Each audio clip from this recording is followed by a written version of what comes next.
Let's bring in Jim Paulsen, author of the newsletter Paulsen Perspectives and former chief investment strategist for both the Loophole Group and Wells Capital Management. Is everything that goes into your calculus emanate from Washington now, Jim, or do you look at the more mundane things that you've always looked at? Are you looking at it the same way, or did you have to totally figure out a new way of deciding how you feel? Well, thanks for having me, Joe. It's good to be here. I think that I don't think what I call Trumpitility, the Trump volatility is part of what's going on, no doubt about it.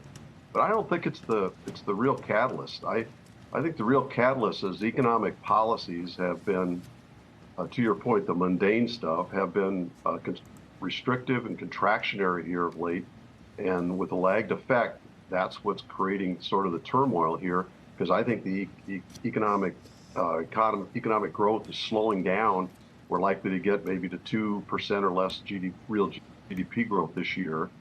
You know, just think about it. We get upset about tariffs that may or may not come on and stick. But the reality, what is reality, is the 10-year bond yield went from 3.65% in September to 4.8% in mid-January.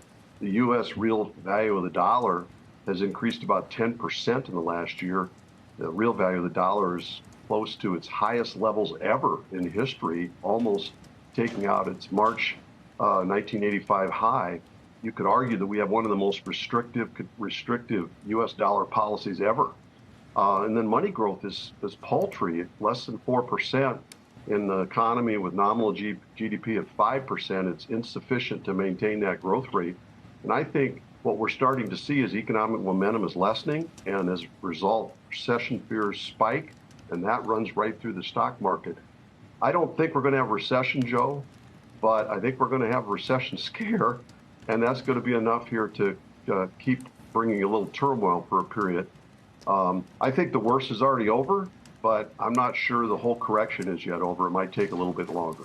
I'm trying to figure out, you sort of obliquely mentioned the Fed a little bit, but I couldn't tell whether they stayed too restrictive or whether they cut too much too soon, which caused the market to think inflation maybe wasn't put to bed for us, because the yields did nothing but, the 10-year did nothing but go higher after the Fed cut 100 basis points. So we did get tight, but not from anything the Fed did. Are they still restrictive, Jim? I think they are, Joe. You know, I look at it this way a little bit. If you look at what inflation did, it went from 0.5% in 2020 up to 9% on CPI. Wage inflation rose to 7 to 8% over that period of time. Commodity prices soared. Nominal GDP went up to 15%. Real GDP went up to double digits. And bond yields went up from 0.5% to about where they are today, maybe a little bit higher. But everything else has come back down. I mean, nominal GDP has come down to 5, CPI inflation's come down to 3, wage inflation's come down to 4, real GDP's come down to 2.5, and here sits bond yields that went up but never came back down. Why is that? I think it's because the Fed didn't even start tightening until inflation peaked, and then it tightened the whole time inflation was coming down, and it's been a foundation under the rate structure in this country. And I think the rate structure is way too high now relative to economic activity in general. So in some sense, the tardiness of the Fed in responding appropriately when to tighten and when to ease, I think has left the rate structure way too high relative to everything else. And it's starting to come home to roost a little bit. You see it in interest rate sensitive areas like housing, you see it in consumer discretionary spending and the like. And I think that we need to ease, and the Fed needs to kind of catch up. It's been chronically tardy. It stayed loose way too long when inflation surged, and now it's been tight far too long as it's come down. I think it needs to catch up kind of to the reality where we're at. I don't think we have an inflation problem in this country. I don't think tariffs are inflationary. They are a tax. They are a restrictive, tightening force that's likely to slow down economic growth. You're always kind of contrarian, but if the Fed You think they should go more than 2 or 3 then? You go more than 2 or 3. Would that work on the 10-year? Because they don't control the long end. Do you think it would help? Absolutely. I think if the Fed, I think what's going to happen, Joe, is the economic growth rate is going to slow enough that it's going to be obvious the Fed has to ease, and the bond yields will do that. And the bond yield's already starting to say that. We've gone from 480 to 430. That's already suggesting to the Fed that it's time to start easing again. Jim, it may be obvious to you and to a lot of other watchers. Do you think it's going to be obvious to the Fed, though, that got burned so badly last time around when they thought inflation was transitory? President Trump talks about this transitionary period with tariffs coming through. I mean, it may be that the economy starts to slow down, but they are going to be gun shy, shall we say, after getting burned last time around, and don't want to move before they see real data that confirms that the tariffs aren't inflationary, or at least that it's a temporary hike. Right.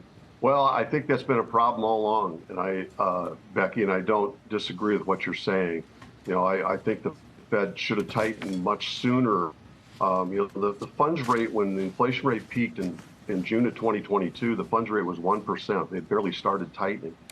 So they were way late to that party. And then it's been falling tremendously. Commodity prices are off a third since then, and the Fed has barely started their easing campaign. So you're right. They've been reluctant all along. But if they continue to do that and they hold up bond yields, I think we're going to have a deeper slowdown. And then that's the risk at this point.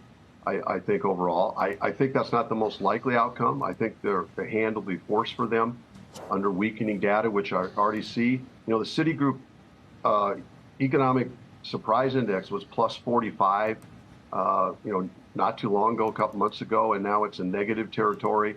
We're certainly, look at the cyclical stocks like consumer discretionary stocks are showing upcoming weakness in the consumer sector. I think it's going to force the hand, but I do think for the first time the Fed's becoming somewhat relevant here, where if they are tardy this time, it could lead to a deeper contraction. Just real quick on tariffs, I realize tariffs raise certain prices. If they go up, but just because egg prices have gone up, it's not because of tariffs, but just because they've gone up. Look at commodity prices right now. The S&P Goldman Sachs Commodity Price Index is about the same level it was in November. There really hasn't been any increase in evidence of inflation. Why is that when we're putting tariffs on a lot of stuff and the threat of tariffs? Some things have gone up, but other things have come down. And the reason for that is because the economy's slowing during this tariff hike. And economic slowdown is going to keep inflation, I think, at bay. Even if we do raise tariffs somewhat.